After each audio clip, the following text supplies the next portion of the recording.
উল্লাসে মেতেছে এসএসসি পরীক্ষায় সাফল্য অর্জনকারী শিক্ষার্থীরা। ফল জানার পর থেকেই চলছে বাঁধ ভাঙা উচ্ছ্বাস। তবে বৈরী আবহাওয়ার কারণে এবার স্কুলে স্কুলে আনন্দের মাত্রা ছিল কম। সন্তানের কৃতিত্বে খুশি হয়েছেন অভিভাবকরা, গর্বিত সাফল্য দেখানো প্রতিষ্ঠানের শিক্ষকরাও।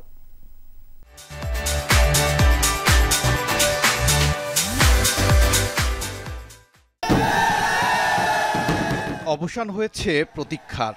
এসএসসির ফলাফলে এসেছে সাফল্য, তাই রাজশাহীতে শিক্ষার্থীদের এমন আনন্দ আর উল্লাস।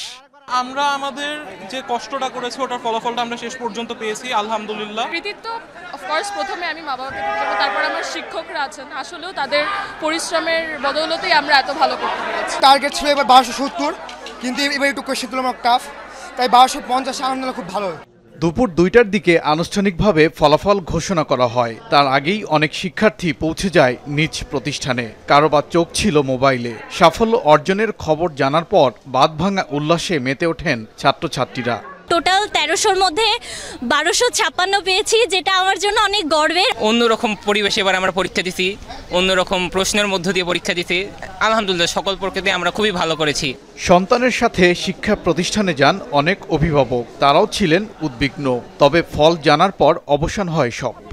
স্কুলের স্যাররা আমাকে অনেক হেল্প করেছে, মেয়ের অনেক পরিশ্রম, সব মিলে একটা ভালো রেজাল্ট করছে। ও নিয়মিতভাবে সুন্দরভাবে পড়াশোনা করছে, আমরা ওকে মানসিকভাবে সাপোর্ট দিছি, ইনশাল্লাহ একটা ভালো রেজাল্ট হয়েছে। ফল প্রকাশের দিন বৈরী আবহাওয়া অনেক জায়গায়, তাই স্কুলে স্কুলে এবার আনন্দ উচ্ছ্বাসের মাত্রা ছিল কম। শিক্ষকরা বলছেন মেধা ও পরিশ্রমের স্বীকৃতি পেয়েছে শিক্ষার্থীরা। প্রত্যাশা অনুযায়ী আমরা ফলাফল পেয়েছি, আমরা খুবই খুশি। ঠিক আছে, এটা আমাদের বাচ্চাদের অর্জন এবং অর্জনের পিছনে আমাদের শিক্ষক শিক্ষিকা মণ্ডলীর অবদান অনেক অপরিসীম। আমরা নকলমুক্ত পরিবেশে একটা পরীক্ষা নিয়েছি এবং মাঠের প্রকৃত চিত্রটা বের করে আনার আমরা চেষ্টা করেছি।